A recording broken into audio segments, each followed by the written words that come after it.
Kalau lucu ini sekarang sudah sibuk pemilu, sudah ada hasilnya, pada pasca pemilu sibuk untuk musyawarah, untuk mencapai mufakat.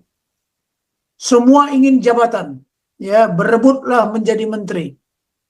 Semangat persatuan dan kesatuan keindonesiaan tergerus dengan hadirnya kelompok anak bangsa yang membawa paradigmanya masing-masing, serta menipisnya wawasan kebangsaan. Munculnya politik identitas dan ideologi yang bertentangan dengan Pancasila. Jadi ada kelompok yang sudah tidak percaya kepada Pancasila sebagai alat pemersatu bangsa. Mereka menggunakan ideologinya masing-masing. Ya. Munculnya ketidakpercayaan kepada pemerintah yang berkuasa. Ya, pemerintah yang baru dipilih dicaci maki. Ya, dicaci maki lah. Kemudian tidak dipercaya. Nah, inilah. Jadi ketidakpercayaan kepada pemerintah yang berkuasa, trust. Jadi pemerintah yang berkuasa saat ini ataupun ke depan itu tak akan dipercaya lagi. Penegakan hukum yang tidak berkeadilan, ya, kebebasan yang kebablasan dan sulit dikontrol. Silakan Pak Tobing. Aduh.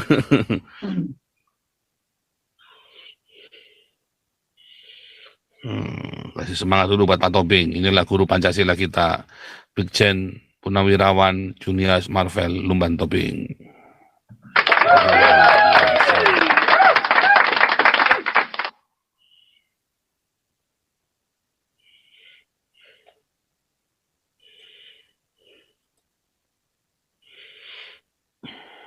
Oh,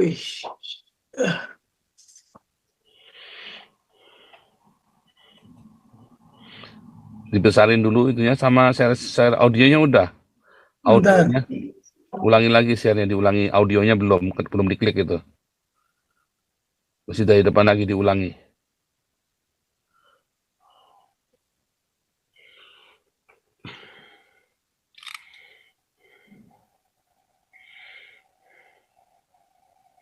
Tasya, Ulangi. aduh, mata ini udah nggak bisa ngelihat lagi.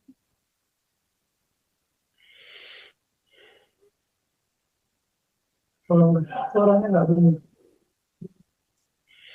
Audionya lupa diklik tuh audionya.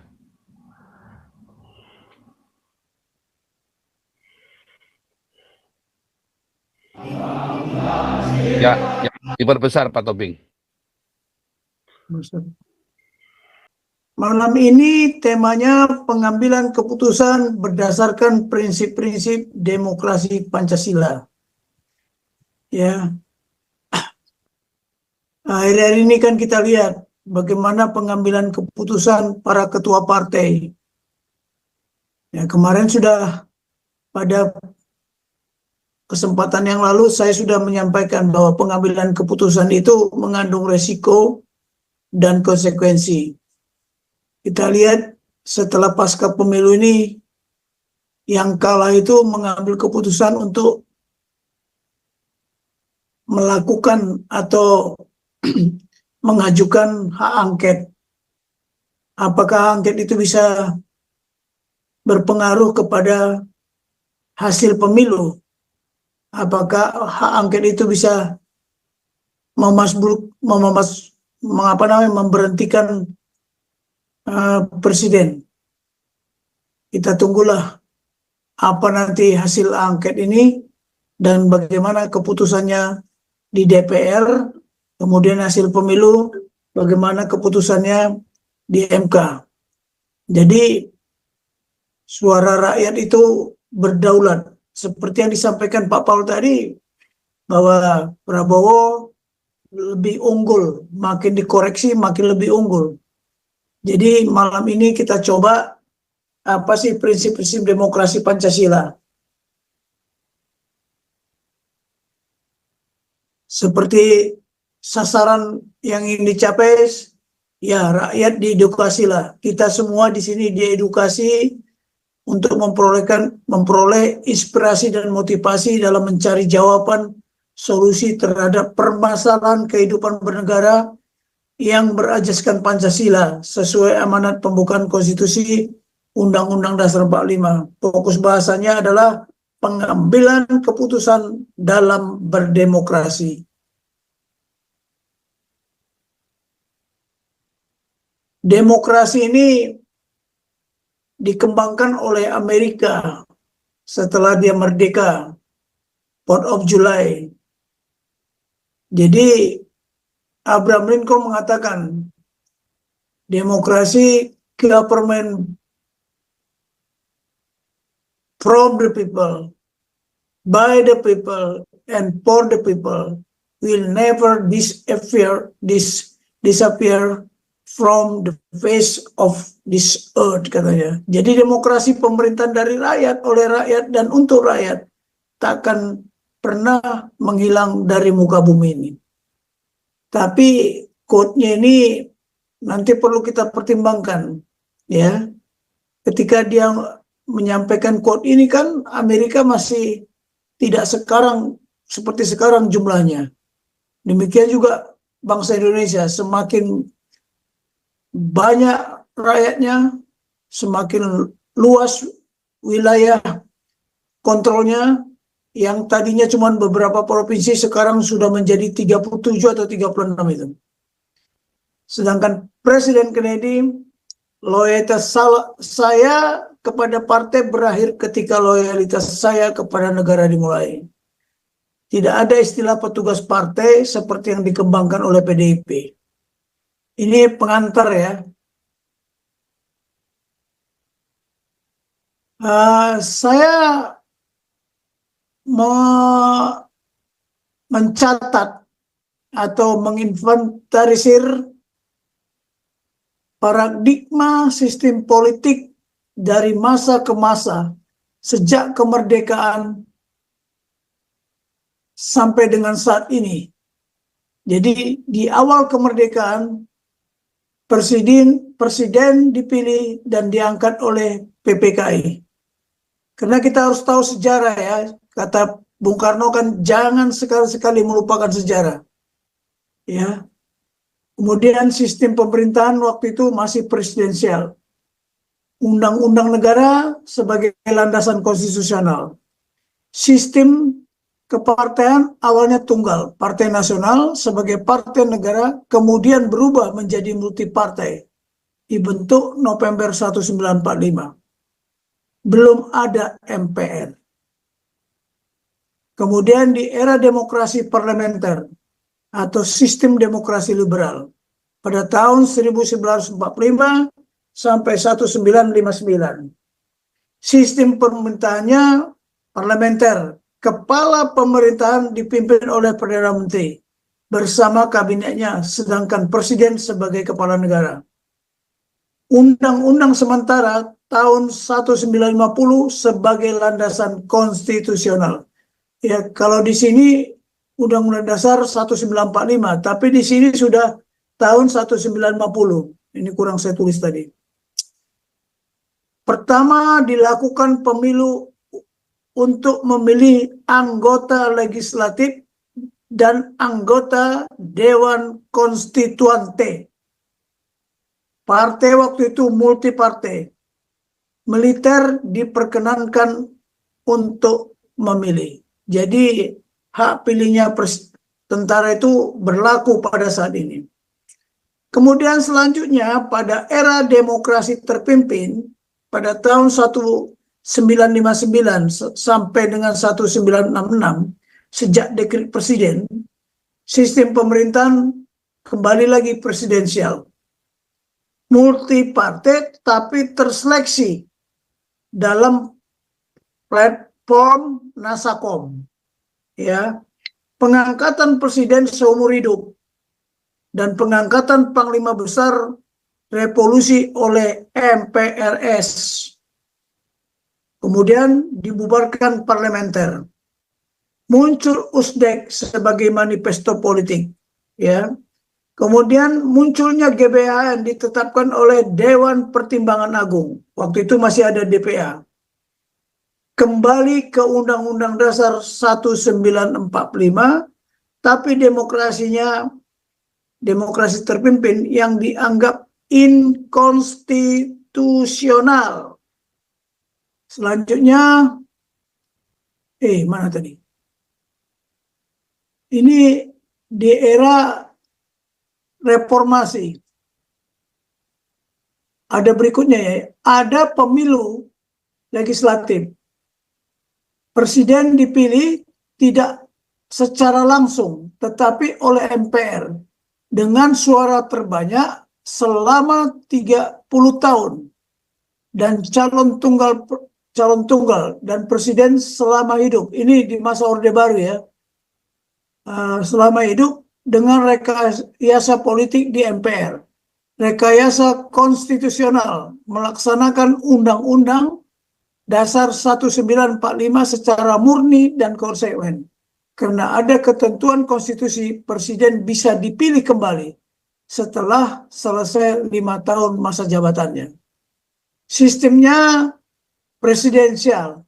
Sistem kepartaiannya hanya ada 3 partai. Dianggap rejim otoriter.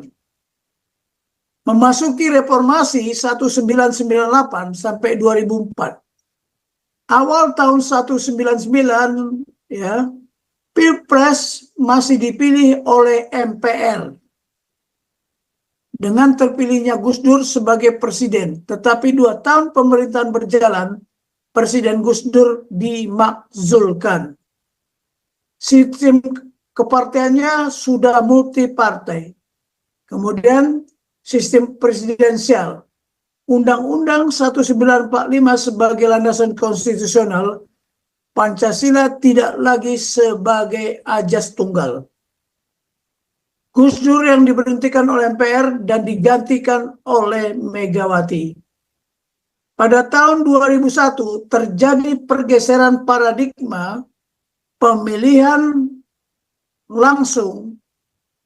Ya, ini salah ini. Pemilihan tidak langsung menjadi langsung. Dan terjadi amandemen 1945 di mana MPR tidak memilih presiden.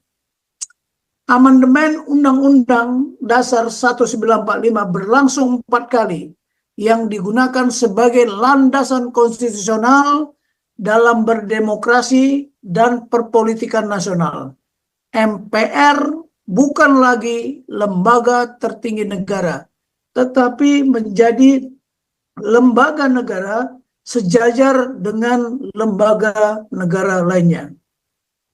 Tahun 2004 pertama kali dilakukan pemilihan legislatif dan presiden secara langsung, bahkan diawasi oleh tim dari Amerika yang dipimpin oleh Jimmy Carter, mantan presiden Amerika Serikat.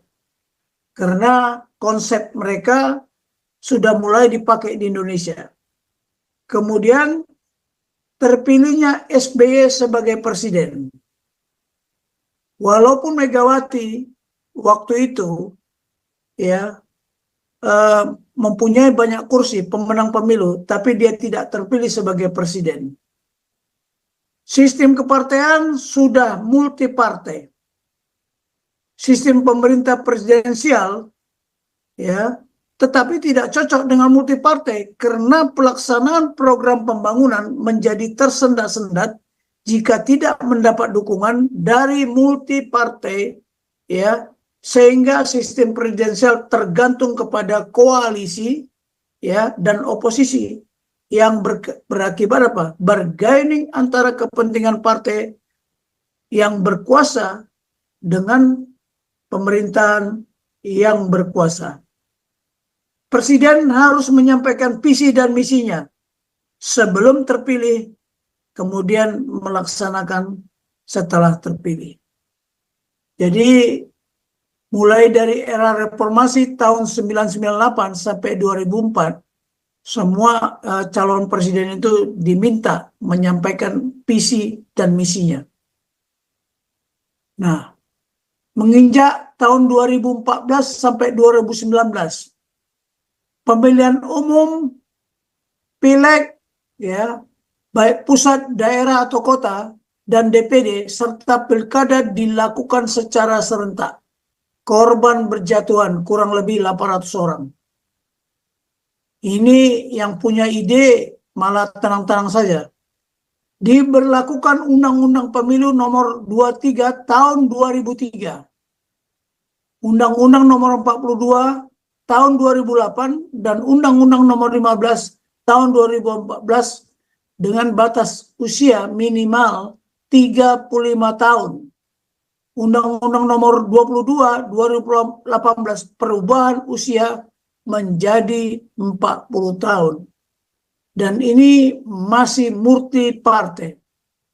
Ada perubahan yang menyolok.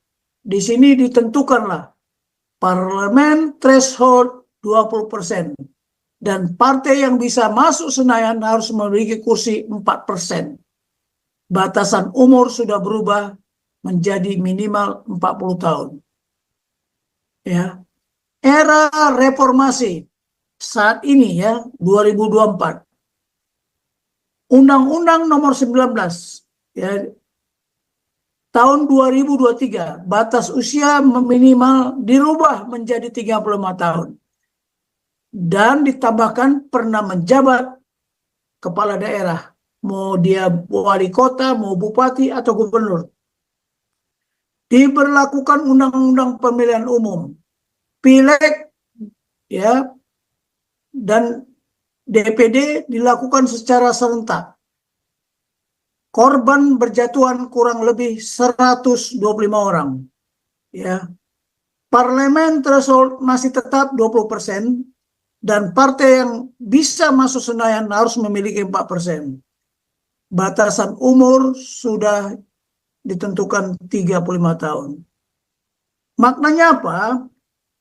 Paradigma perpolitikan Indonesia masih mencari bentuk demokrasi yang sesuai dengan Indonesia. Ya, demokrasi liberal, parlementer, kemudian berubah demokrasi terpimpin di zaman Orde Baru, demokrasi Pancasila. Di era reformasi ini berubah lagi, liberal presidensial. Ada perbedaan, ya. Waktu demokrasi liberal parlementer, sekarang liberal tapi presidensial. Reformasi tidak konsepsional dan dilaksanakan secara mendadak serta terburu-buru. Nah, pergeseran paradigma seperti yang sudah saya sampaikan dulu, jika terjadi pergeseran paradigma akan berdampak, ya. Ini mengakibatkan apa? Pancasila dan Konstitusi Undang-Undang Dasar Negara Republik Indonesia belum pernah dilaksanakan secara murni dan konsekuen. Sejak reformasi ini, ya, yang berakibat tidak akan pernah terwujud keadilan sosial sebagai seluruh rakyat bangsa Indonesia. Padahal Pancasila merupakan dasar negara dan the way of life bangsa Indonesia.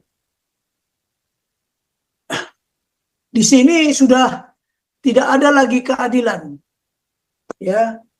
Jadi yang menjadi presiden adalah mereka-mereka harus melalui partai. Sedangkan di Amerika itu disediakan ruang atau waktu untuk calon dari independen. Di Indonesia tidak. Jadi hanya gubernur dan bupati itu boleh calon independen sebagai calon bupati atau calon gubernur. Kemudian yang kedua, pemilu berada di pusaran, terjebak dengan demokrasi liberal. Ya, dengan voting, ya, bukan dengan musyawarah untuk mencapai mufakat lagi. Mengabaikan sila keempat Pancasila, khususnya musyawarah untuk mencari mufakat, mencapai mufakat. Kalau lucu ini sekarang sudah sibuk pemilu, sudah ada hasilnya, pada pasca pemilu sibuk untuk musyawarah, untuk mencapai mufakat.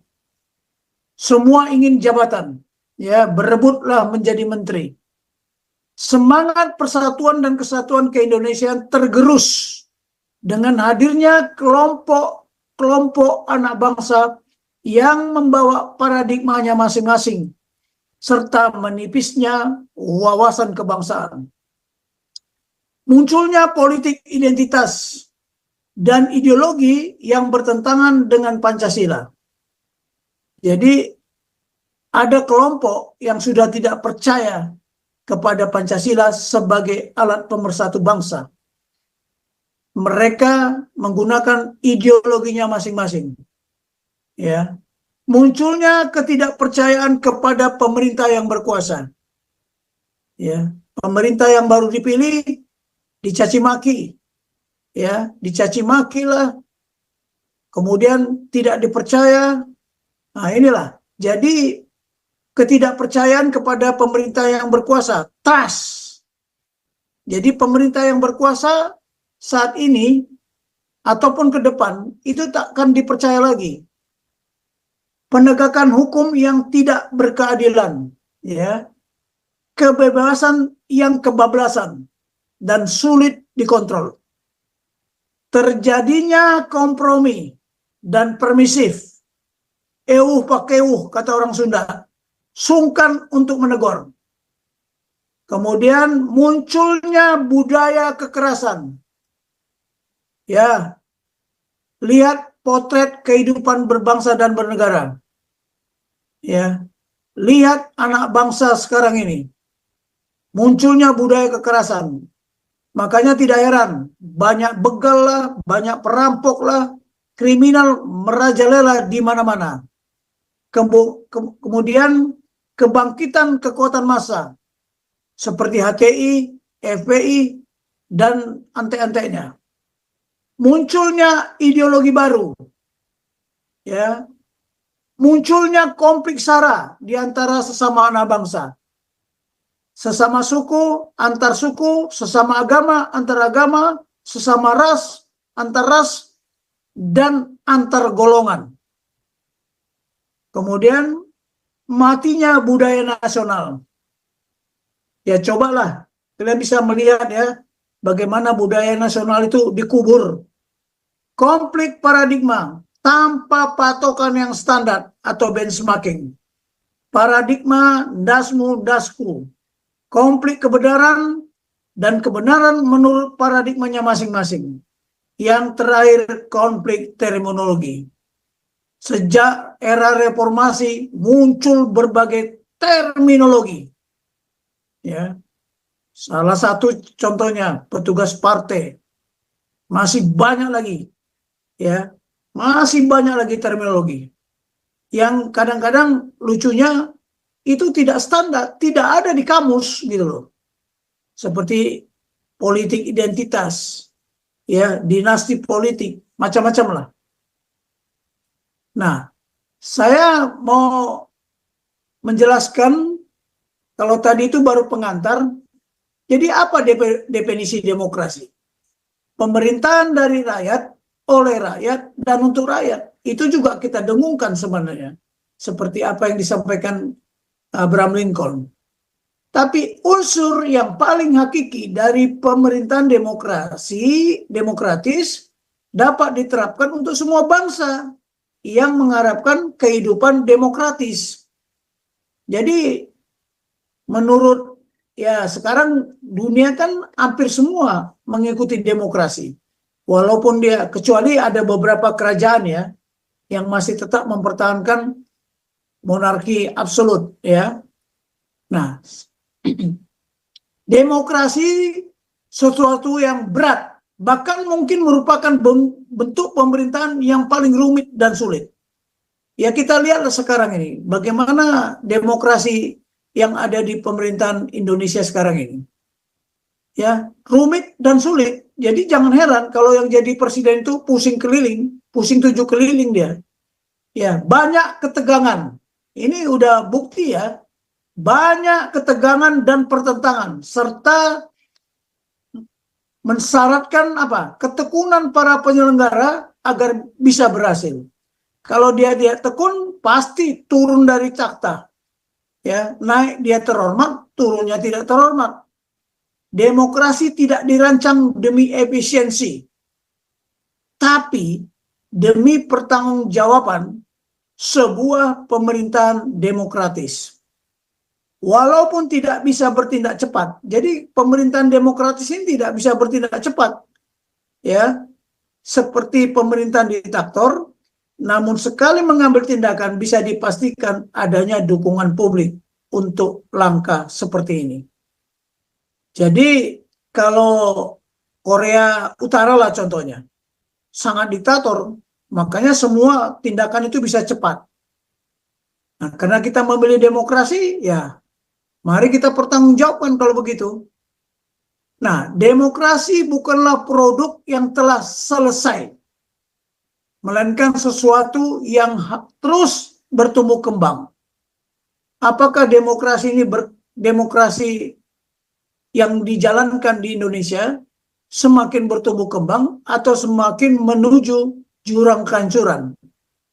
Namun pemerintah yang menganut paham demokratis percaya jika diselenggarakan berdasarkan prinsip-prinsip dasar yang dinyatakan dalam Konstitusi Undang-Undang Dasar 1945 dengan cara yang benar dapat menyangga pemerintahan. Tapi ketika presiden dilantik, bersumpah di atas kitab suci akan menjalankan konstitusi. Tapi di dalam program pelaksanaannya atau tindakan aksinya selama 5 tahun tidak mengemban konstitusi sebagai amanat penderitaan rakyat. Ya.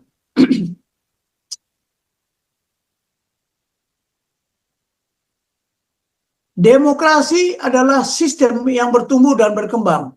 Bagaimana bangsa mencoba menyikapinya? Setiap bangsa harus menata pemerintahan yang berpijak pada sejarah dan kebudayaannya masing-masing. Kita bukan Amerika.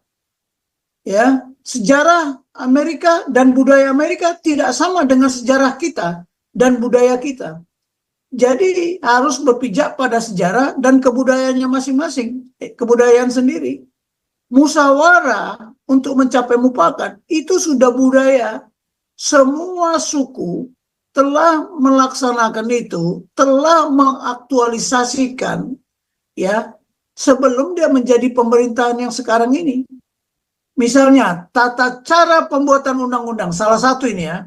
Tata cara pembuatan undang-undang bisa sangat bervariasi pelaksanaannya. Namun, apapun bentuknya, pembuatan undang-undang ini harus mematuhi prinsip dasar keterlibatan rakyat dalam prosesnya. Kalau dulu, waktu Orde Baru, itu ada utusan golongan, ada utusan daerah. Di sana ada tokoh-tokoh intelektual, ada tokoh-tokoh agama, ada tokoh adat, ada tokoh masyarakat. Ya, kalau sekarang kan tidak. Ya, keterlibatan rakyat dalam prosesnya sehingga mereka merasa memiliki aturan-aturan ini. Jadi sekarang undang-undang dibuat, peraturan perundangan dibuat, rakyat tidak merasa memiliki, malah banyak yang memprotes. Setiap ada undang-undang baru, setiap ada revisi, pasti disertai dengan demo ikutannya. Prinsip-prinsip dasar yang harus ada dalam setiap bentuk demokrasi. Jadi prinsip-prinsip dasar itu harus ada di dalam setiap bentuk demokrasi. Nah, apa itu prinsip-prinsipnya? Inilah prinsip-prinsip demokrasi Pancasila. Pemerintahan berdasarkan konstitusi. Ya, Undang-Undang Dasar 45. Pemilihan umum yang demokratis dilaksanakan secara langsung, bebas, jujur, dan adil.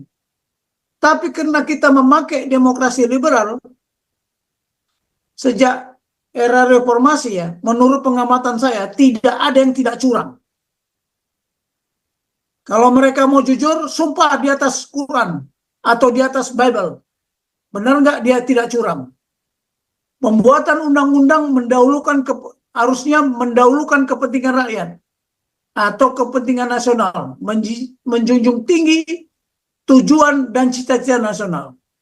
Sistem peradilannya yang independen. Artinya siapa? Badan peradilan yang merdeka dan tidak terpengaruh oleh kekuasaan pemerintah maupun kekuasaan lainnya.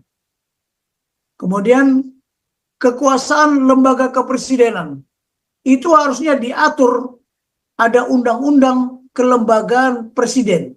Ini kita sampai sekarang belum ada. Peran media yang bebas, pelaksanaan kebebasan yang bertanggung jawab, bukan bebas sebebas-bebasnya. Jadi pelaksanaan kebebasan yang bertanggung jawab secara moral. Ya, tapi apa yang terjadi sekarang? Hoax di mana-mana. Jadi secara moral kepada Tuhan Yang Maha Esa, diri sendiri, masyarakat, dan negara. Yang ketujuh, peran kelompok-kelompok kepentingan. Ya, stakeholder. Ya, seperti partai politik, adanya partai politik dan organisasi sosial politik, yaitu organisasi kemasyarakatan, untuk menyalurkan aspirasi rakyat menjadi dasar pelaksanaan pemilihan umum. 8. Hak masyarakat untuk tahu, untuk diberikan informasi, dan ketidaksetujuannya terhadap kebijakan pemerintah dapat disampaikan melalui wakil-wakil rakyat. Bukan sudah dilaksanakan baru mengajukan hak angket atau hak interpelasi. Tidak ada dikotomi mayoritas dan minoritas. Ini demokrasi Pancasila, tapi kenyataannya apa sekarang? Nah, terjadilah nih dikotomi antara mayoritas dan minoritas. Pengambilan keputusan berdasarkan kerakyatan yang dipimpin oleh hikmat kebijaksanaan dalam permusyawaratan perwakilan dengan cara musyawarah untuk mencapai mufakat. Kunci untuk memahami prinsip-prinsip yang telah diyakini dan teruji sebagai cara bertindak terbaik untuk mengambil keputusan bagaimana demokrasi dilaksanakan, bertumbuh dan berkembang. Ini harus dijadikan doktrin. Banyak orang kurang memahami apa itu doktrin dan indoktrinasi.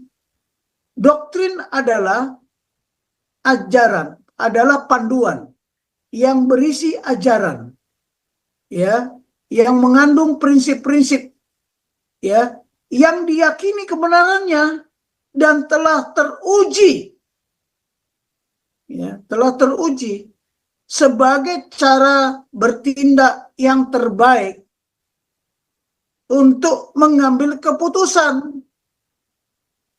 Keputusan apa? Menggunakan semua sumber daya, ya, sumber daya alam, sumber daya manusia, dan sumber daya lainnya. Itulah doktrin. Tapi kalau indoktrinasi dipaksakan. Kalau doktrin tidak, bebas, ya, bebas. Kalau indoktrinasi tidak. Jadi doktrin itu, ya, melalui proses pengambilan keputusan. Nah, proses pengambilan keputusan dilakukan melalui apa? Melalui musyawarah untuk mufakat. Kalau indoktrinasi tidak, just do it. Lakukan seperti yang diperintahkan. Itu kalau indoktrinasi. Prinsip-prinsip demokrasi Pancasila, ya, lebih detail dari yang tadi. Prinsip pertama adalah pemerintahan berdasarkan konstitusi. Maknanya apa?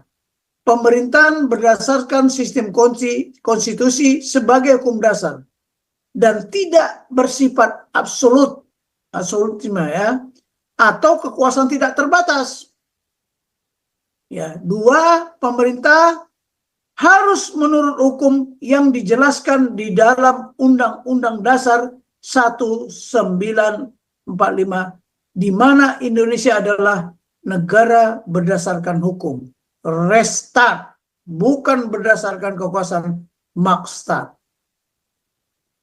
Nah, kemudian harus ada cara yang telah disepakati untuk pembuatan dan pengubahan undang-undang yang undang-undang pada area-area tertentu sebagai hak-hak individu, ya, tidak bisa disentuh oleh kehendak mayoritas.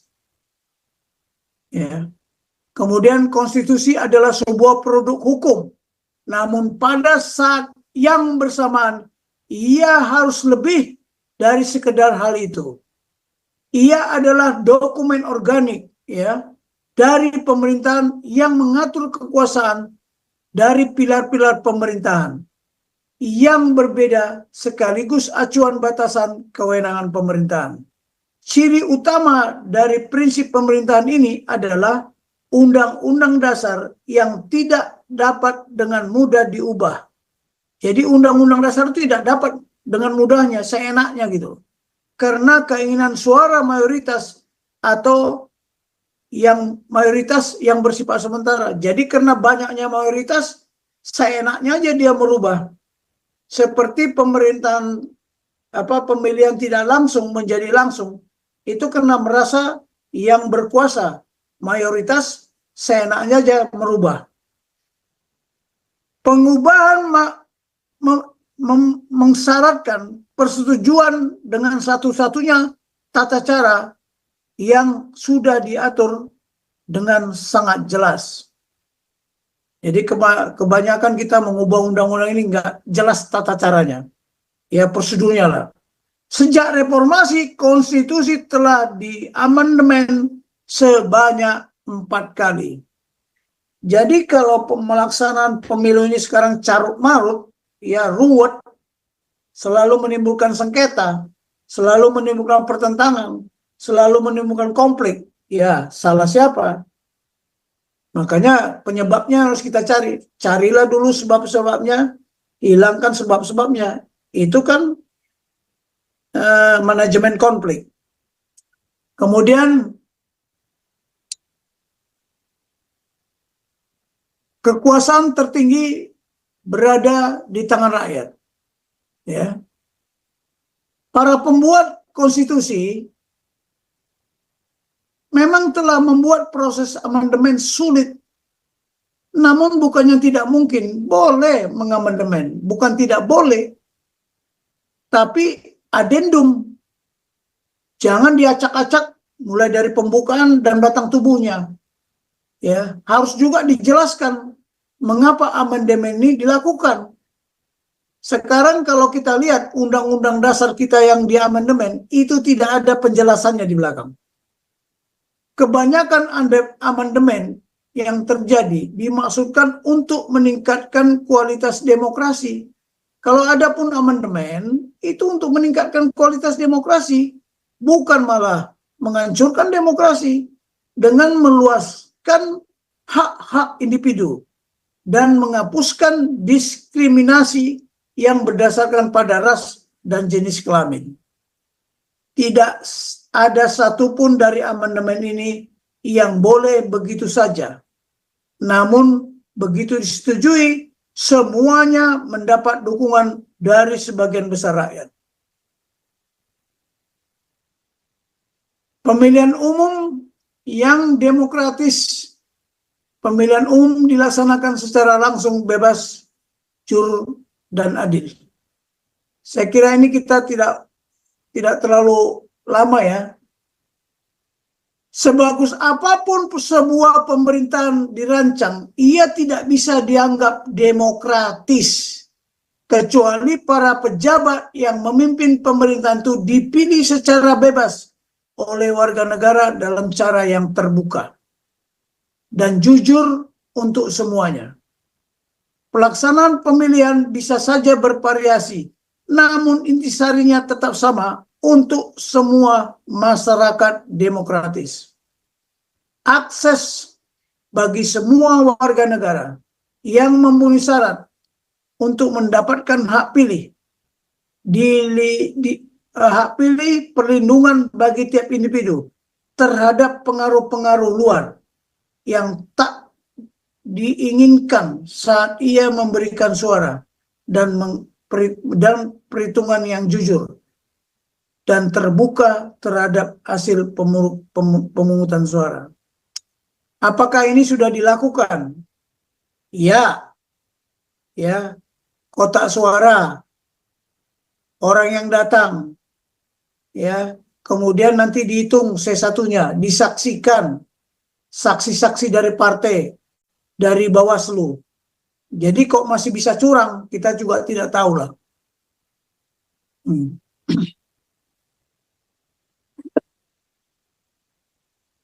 Jadi pemungutan suara selalu menjadi subjek kesalahan dan kecurangan. Maka tindakan pengawasan harus diambil untuk menghindari hal-hal yang merugikan semaksimal mungkin. Ini sudah dilakukan. Sehingga jika ada masalah atau pemilihan yang selisih suaranya ketat pada saat pemilihan presiden, rakyat bisa terlepas dari kesulitannya dan akan memahami bahwa hasilnya bisa diterima sebagai ikatan bersama. Jadi siapapun yang menang jadi presiden, kalau itu udah jujur, ya dia jadi presiden Indonesia. Tidak ada lagi partai-partai. Dia bukan presidennya partai. Ya, perlu menjadi catatan bagaimana pemungutan suara di masa mendatang jika penduduknya, jika penduduk Indonesia semakin besar. Sekarang aja 280 juta. 5 tahun lagi berapa puluh juta. Mungkin akan bertambah, tapi berkurang tidak. Dan perkembangan wilayah semakin bertambah. Kita lihat aja, sekarang udah 37 kursi. Masih mungkinkah dilakukan pemilihan umum dengan sistem yang berlaku saat ini? Yang berlaku saat ini adalah pemilihan tidak langsung. Masih berlaku. Kita mungkin perlu memperhatikan juga perkembangan demokrasi di Amerika. Lihat, belakangan ini selalu terjadi keributan, terjadi pertentangan, terjadi konflik. Indonesia mengikuti cara itu. Ya, coba bayangkan 5 tahun atau 10 tahun yang akan datang. Setelah manusia yang begitu banyak. Jadi kemungkinan bisa tambah runyam dan ruwet. Serta kecurangan dan sengketa tidak dapat dihindari karena span of control tak terkendali. Maksudnya span of control itu rentang pengawasan tak terkendali lagi. Seperti sekarang ini aja udah tidak bisa dikendalikan kan, hampir tidak bisa dikendalikan. Untuk itu perlu kita memikirkan kembali pada pemilu berdasarkan musyawarah untuk mencapai mufakat sesuai dengan sila keempat Pancasila. Pembuatan undang-undang mendahulukan kepentingan rakyat atau kepentingan nasional dan menjunjung tinggi tujuan dan cita-cita nasional. Lembaga-lembaga pembuat hukum harus paham bahwa mereka harus bertanggung jawab terhadap para pemilihnya. Jika mereka membuat undang-undang yang mencerminkan tidak diinginkan rakyat, mereka akan kalah dalam pemilihan berikutnya. Kunci pembuatan hukum yang demokratis tidak terletak pada tata cara atau bahkan forum di mana peraturan itu dihasilkan, melainkan pada sifat keterbukaan prosesnya bagi masyarakat dan perlunya pemahaman terhadap harapan rakyat. Kita ada MK kan, kemudian ada DPR. Kita tidak tahu mereka membuat undang itu apakah sesuai dengan harapan rakyat. Buktinya apa? Rakyat teriak-teriak setelah undang-undang itu disahkan. Prinsip selanjutnya adalah sistem peradilan yang independen, badan peradilan yang merdeka dan tidak terpengaruh oleh kekuasaan pemerintahan maupun kekuasaan lainnya. Bisa saja kekuasaan lain itu seperti kekuasaan partai yang mayoritas. Pengadilan bisa menjadi sangat kuat dalam demokrasi melalui cara memberlakukan aturan-aturan yang ada di konstitusi. Pengadilan atau Mahkamah Konstitusi bisa menyatakan bahwa cara bertindak atau tindakan pembuatan undang-undang, ya, pemerintah, eksekutif, DPR, legislatif dinyatakan tidak sah karena bertentangan dengan konstitusi. Nah, Undang-Undang nomor yang tahun 2020, Undang-Undang nomor 13 ya, Undang-Undang untuk pemilu 2024 ini atau 2023 kemarin, apakah itu bertentangan dengan konstitusi? Pembela terbesar hak-hak individu adalah sistem pengadilan. Hal ini dimungkinkan karena kebanyakan hakim memiliki masa jabatan seumur hidup dan dapat memusatkan perhatian tanpa terganggu oleh politik. Tapi kita lihat sendirilah, hakim-hakim kita itu sebentar-sebentar ganti, sebentar-bentar dibentrikan. Nah, prinsip yang kelima, prinsip selanjutnya, kekuasaan lembaga presidensial, kepresidenan.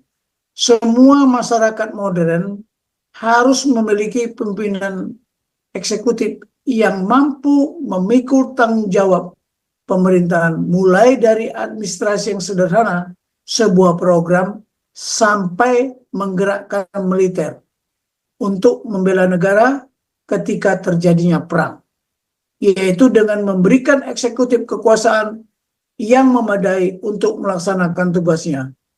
Namun harus dibatasi dan membatasi kewenangannya untuk mencegah kediktatoran. Jadi jangan sampai dia diktator gitu loh ya. Tapi ini perlu nanti mungkin ada undang-undang lembaga kepresidenan ya.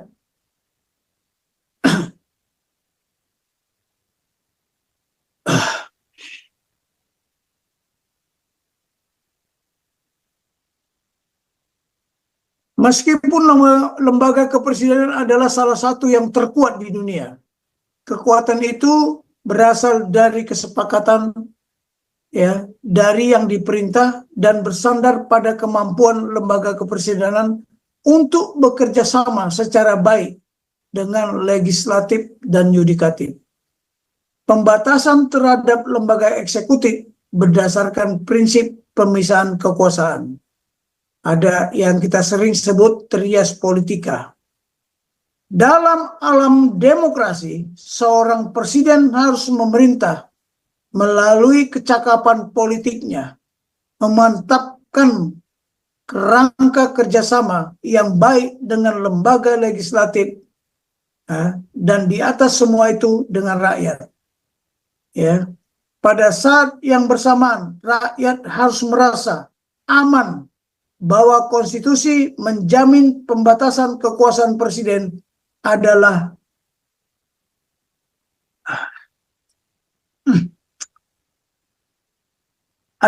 abdi dan bukannya majikan bagi rakyat.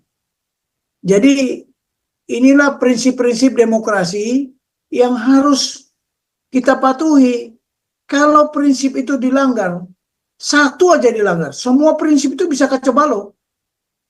Melanggar prinsip mengundang resiko ya dan konsekuensi, mengundang musuh, mengundang ancaman, mengundang lawan. Itulah kalau kita melanggar prinsip. Silakan aja kalau nggak percaya. Kemudian ini ada lagi peran kebebasan, peran media yang bebas. Pelaksanaan kebebasan yang bertanggung jawab secara moral kepada siapa? Tuhan Yang Maha Esa, diri sendiri, masyarakat, dan negara. Sekarang ini sudah tidak ada moral lagi. Sesuka-sukanya. Ya, sesuka-sukanya. Makanya jangan heran kalau kita ini terjadi perang oak. Jadi terjadilah war on perception. Jadi semua masyarakat sekarang dibingungkan cara berpikirnya, mindsetnya. Jadi semua itu harus terkait dengan apa? Dengan hak-hak publik. Untuk tahu adalah media yang bebas, surat-surat kabar, jaringan radio dan televisi yang bisa menginvestigasi jalannya pemerintahan dan melaporkannya tanpa takut adanya penuntutan. Tapi kalau dia bermoral, dia berdasarkan ketuhanan yang Maha Esa, kemudian bersandar kepada masyarakat dan negara, ya nggak perlu ditakut-takutkan, kan sekarang sudah bebas. Beda zaman Orde Baru, ngoceh sedikit udah besok pagi kepalanya pun bisa hilang. Pers sebagai penjaga yang baik dari demokrasi, dia garda terdepan sebenarnya. Dalam hal ini, pers adalah pengganti pendapat dan tuntutan warga dengan melaporkan kembali melalui media cetak dan penyiaran. Jadi kalau masyarakat ya ingin melaporkan, ingin menuntut melalui media cetak dan penyiaran, itu memang tugasnya pers. Tapi itu tadi, kembali lagi, harus berdasarkan moral. Kemudian sehingga masyarakat bisa bertindak atas kesalahan jalannya pemerintahan berdasarkan hal-hal yang ditemukannya. Kalau kita lihat sekarang, hampir tidak ada lagi demo, dan potret bangsa kita ini sudah dianggap oleh bangsa lain itu menonton, ya. Bayangkan dia menontonnya dari lantai tingkat berapa itu, dia lihat bangsa ini ribut terus, ya. Tidak ada hari yang tanpa konflik, tidak ada hari yang tanpa demo. Nah ini, dalam demokrasi rakyat bergantung pada pers untuk memberantas korupsi dengan memaparkan kesalahan penerapan hukum atau ketidakefisienan dan ketidakefektifan kerja sebuah lembaga pemerintah. Tanpa adanya pers yang bebas, negara bisa bebas menjadi diktator dengan membungkam media. Peran kelompok-kelompok kepentingan, adanya partai politik dan organisasi sosial masyarakat untuk menyalurkan aspirasi rakyat menjadi dasar pelaksanaan pemilihan umum, bukan aspirasi partai. Kelompok-kelompok penyokong kepentingan publik seperti swasta serta lembaga swadaya masyarakat (LSM) khususnya bekerja untuk berbagai masalah yang timbul. Jadi kelompok-kelompok kepentingan ini, ya, dia harus bekerja untuk mencari atau belanja masalah dari masalah-masalah yang timbul. Banyak masalah yang perlu disuarakan oleh pemilih atau rakyat agar suara mereka didengar. Pembuatan undang-undang harus menghadirkan dia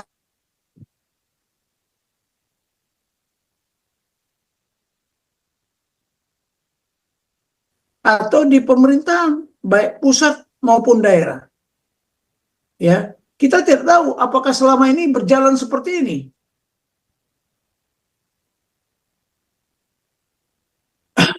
Mereka yang punya kepentingan dan bisa membuat suaranya lebih didengar. Jadi ini apa ini? Nggak dapat saya.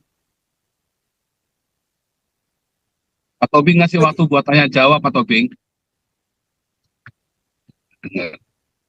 Pak Tobing. Ya. Kasih waktu buat tanya jawab. Oke, ini tinggal sedikit lagi nih. Oke, ya. Sebentar lagi, kecetek ini lagi. Oh, betul deh ya. Loh, Pak Paul di mobil ya? Iya.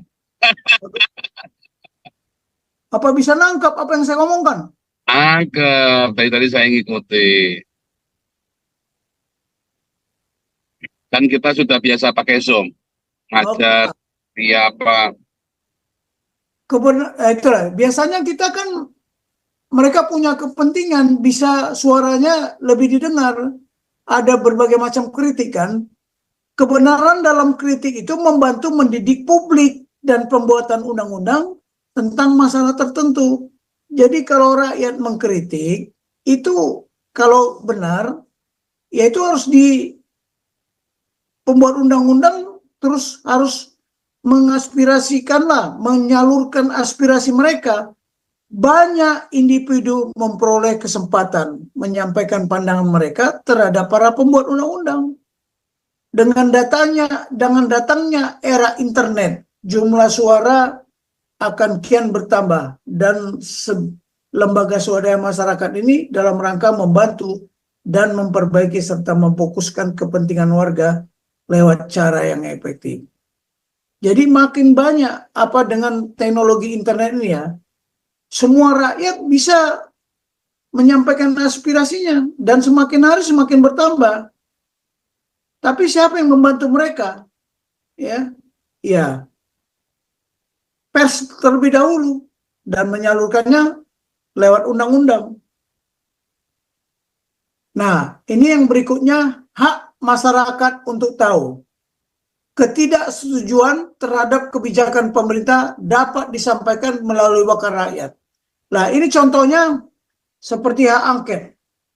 Itu kan harus melalui wakil-wakilnya. Apa bisa rakyat langsung mengajukan hak angket? Tidak bisa kan?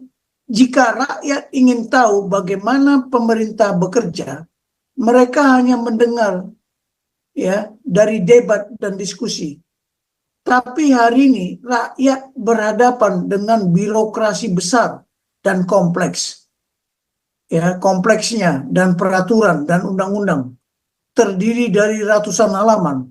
Bahkan proses legislatif yang sekalipun terbuka untuk rakyat masih terlalu gelap bagi sebagian besar orang untuk memahami apa yang terjadi. Jadi proses pembuatan undang-undang itu bayangin berapa juta rakyat yang mengerti. Dalam demokrasi, pemerintahan seharusnya sebisa mungkin ya bersikap terbuka, yang artinya gagasan dan keputusannya harus terbuka bagi pengujian publik secara seksama. Nah, baiklah ya, ini udah panjang sekali saya cerita, mungkin akan saya buka tanya jawab dulu lah. Siapa moderatornya Pak Paul? Moderatornya ini harusnya Pak Denny, tapi Pak Denny rupanya belum jadi co-host. Nggak apa-apa nanti. Nggak apa-apa. Nanti banyak co-hostnya di sini. Bisa bantu nanti. Kemudian, oke, ini ada yang resen nih. Iya, apa ini. Tadi? Oh ya, lanjut. Ini nanti prinsip berikutnya aja lah ya. Udah panjang juga aku cerita ini, perlu istirahat. Ya lanjut. Siapa yang mau bertanya?